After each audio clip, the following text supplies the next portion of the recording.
ನೀವು ಕುಡಿತಿರೋದು ಕೂಲ್ ಡ್ರಿಂಕ್ಸಾ? ಅಲ್ಲ, ಇದು ಸ್ಲೋ ಪಾಯ್ಸನ್. ಹೌದು, ನಾನು ನಿಮ್ಮ ಶ್ರೇಣಿ. ನೀವು ಇವತ್ತು ನೋಡ್ತಾ ಇದ್ದೀರಾ ಮೆಟ್ರೋ ಮೀಡಿಯಾ ಹೌಸ್.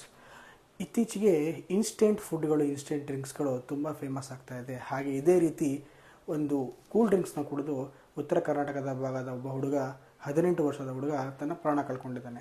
ಮೊದಲೆಲ್ಲ ಜ್ಯೂಸ್ ಕುಡಿಬೇಕು ಅಂತಂದರೆ ಮನೇಲೆ ನಿಂಬೆ ಹಿಂಡಿ ಶರಬತ್ ಮಾಡಿ ಕೊಡ್ತಾಯಿದ್ರು. ಆದರೆ ಇವಾಗ ಯಾರು ಅದನ್ನು ನೋಡ್ತಾ ಇಲ್ಲ. ಎಲ್ಲರೂ ಹೋಗ್ತಾರೆ, 10 ರೂಪಾಯಿ 20 ರೂಪಾಯಿ ಕೊಡ್ತಾರೆ, 20 ರೂಪಾಯಿಗೆ ಎನರ್ಜಿ ಸಿಗುತ್ತೆ ಅಂತ ತೊಗೊಂಡು ಕುಡಿತಾ ಇದ್ದಾರೆ. ಅದರಲ್ಲಿರೋ ಕಂಟೆಂಟ್ ನೋಡ್ತಾ ಇಲ್ಲ. ಹಾಗೆ ಅದು ಕುಡಿದಾಗ ನಮ್ಮ ದೇಹದ ಮೇಲೆ ಯಾವ ಥರ ದುಷ್ಪರಿಣಾಮ ಬೀಳುತ್ತೆ ಅನ್ನೋದು ಕೂಡ ಅವರು ನೋಡ್ತಾ ಇಲ್ಲ.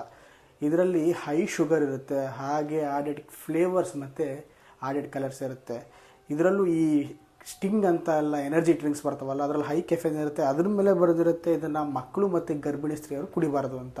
ಆದರೂ ತುಂಬ ಜನ ಅದನ್ನು ನಿರ್ಲಕ್ಷಿಸಿ ಬೆಳಗ್ಗೆ ಮಧ್ಯಾಹ್ನ ಸಂಜೆ ಅಂತ ಕುಡಿತಾರೆ, ತಮ್ಮ ಆರೋಗ್ಯನ ಹಾಳು ಮಾಡ್ಕೋತಾರೆ.